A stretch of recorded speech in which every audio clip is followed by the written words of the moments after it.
Good afternoon. This is Dr. Bonsai at Dr. Bonsai's Meme Emporium. I have a bit of an impulse purchase review. It was at my local game store, and I've had this idea knocking around in my head. It's like, well, I'm starting to accrue all these vehicles. What do I do with them?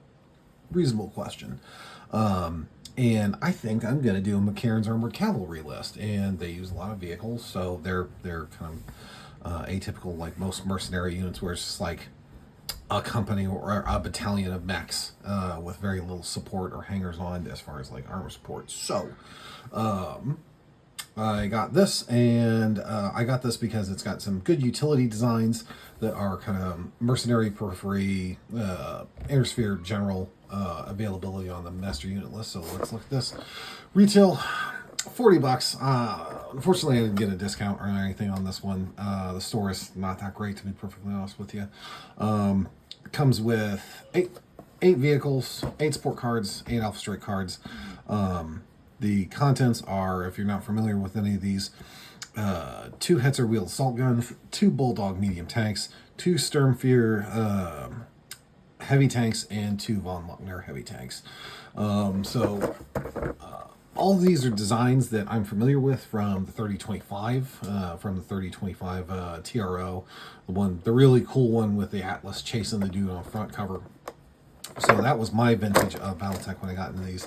So I'm really excited to see, take a closer look at these, because I've seen other people do them, and I want to take a closer look at them. So first things first, we got our paperwork. So we get the Battlefield support cards, which is if you're playing classic BattleTech and you don't want to screw with the full,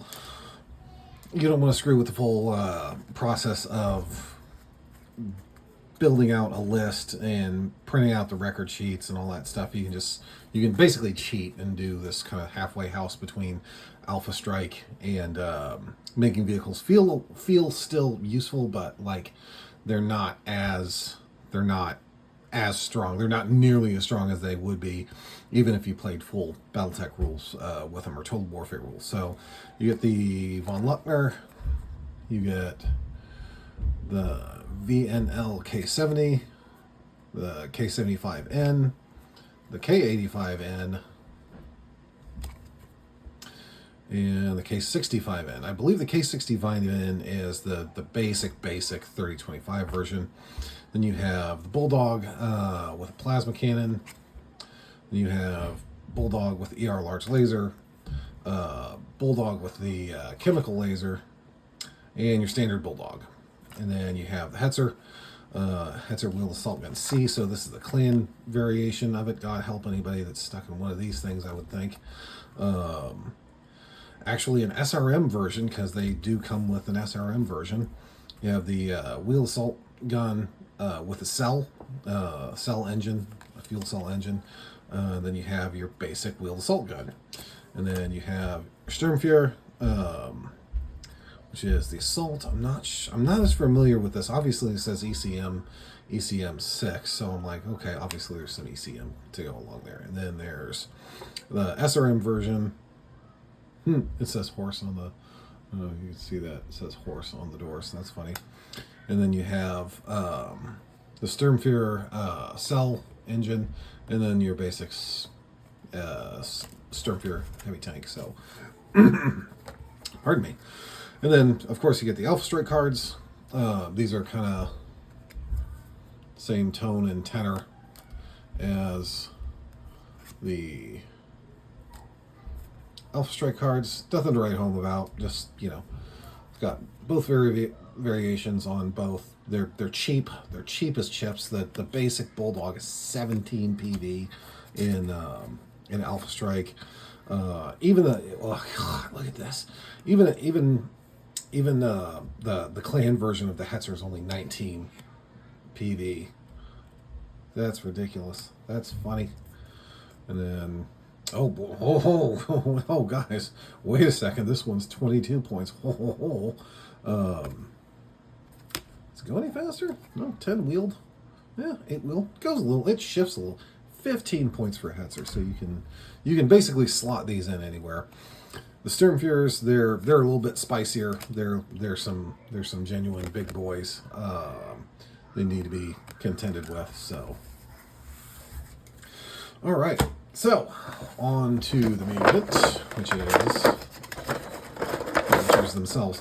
Now, I don't have anything to compare these to. This isn't like the what I usually do, where if I get a box set from Catalyst and there's some sort of repeats of the miniatures, I go out of my way and I dig through my collection and find all these, because I don't have any vehicles, much to my shame.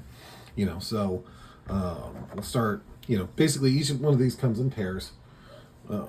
So you have the basic von Luckner, which pretty nasty sprue gate right there.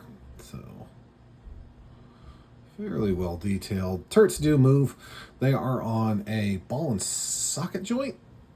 Yeah, they're on a ball socket joint of all things, which I guess makes sense, because if it was just a peg, it would just go like, it would just fall off. So, but the mold looks really sharp. All the missile tubes, you'd probably take like a fine drill bit and sort that out. But so you get a brace of those. They look fantastic. They look fantastic together, just kind of squared up like that. And then you get the baby tanks. That's the baby tanks, the Hetzers. And this thing just looks crude. Like, look, you can see the big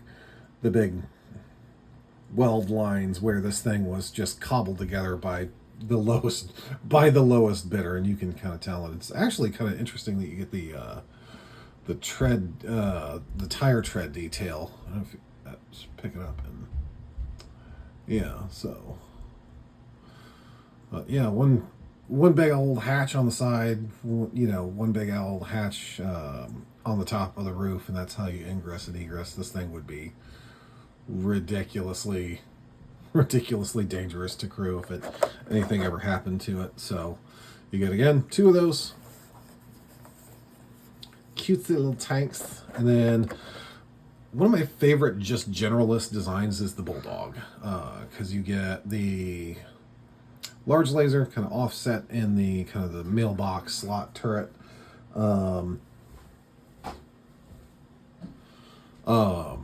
And then you have the two SRM-4 launchers, as well as the battle machine gun. Everything is very cleanly detailed. Turret sprints freely. Nothing really unusual or strange about it. Looks good. Looks absolutely the part. I think these will look great, and it will paint up well.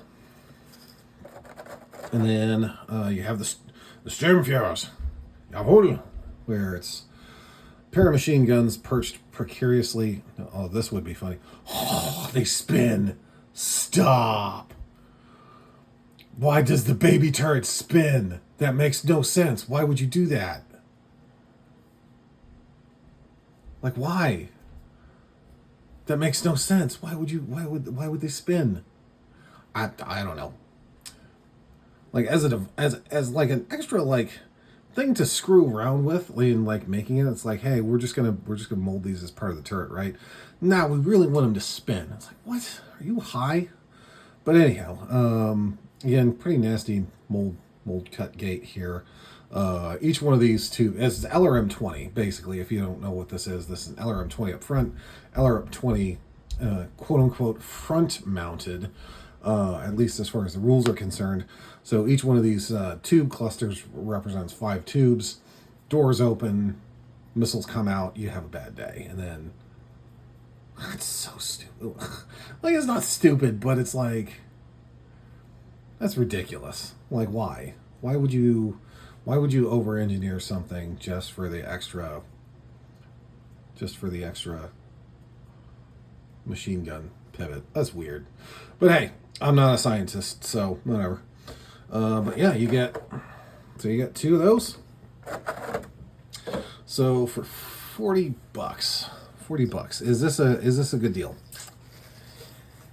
I think the mix of vehicles is questionable. I think that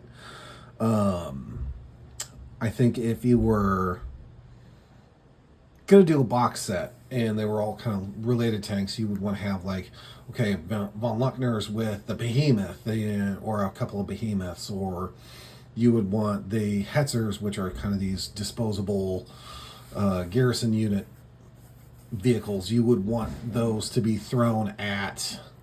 You would want those to be thrown in with the SRM and LRM carriers, right? So the Bulldogs, they're good generalist designs, so they can kind of, it's like peanut butter. It's like peanut butter. It just kind of pairs with everything.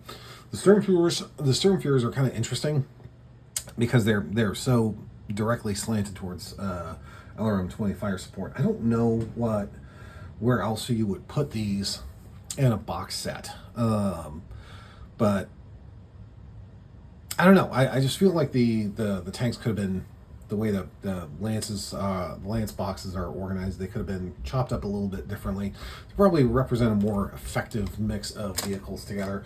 Because this is obviously, a command lance. So the command lance, I'm assuming, is the 2 Bulldogs and the 2 Sturmfuhrers, and then the rifle lance is everything with an AC-20, which, okay, that tracks but makes sense. But it's like, why would you pair the glass cannons with things that so clearly are not? So I don't know. For me, it's a little bit of a nitpicky thing, but at the same time, it's like, okay, these are all useful designs that I'm going to get some mileage out of. So I'm not terribly mad at the way that ended up. Although, like I said, my only real complaint would be like some of the vehicles are. I feel like they're misplaced in this box set, and they would have been served, being in one of the other Lance packs. So, but that's it. Thank you for your time. If you found this content good or useful, support me on Ko-Fi, ko-fi.com /Dr. Bonsai. If you have any questions, leave them in the comments down below. And that's it. Thanks, guys. Have a good one.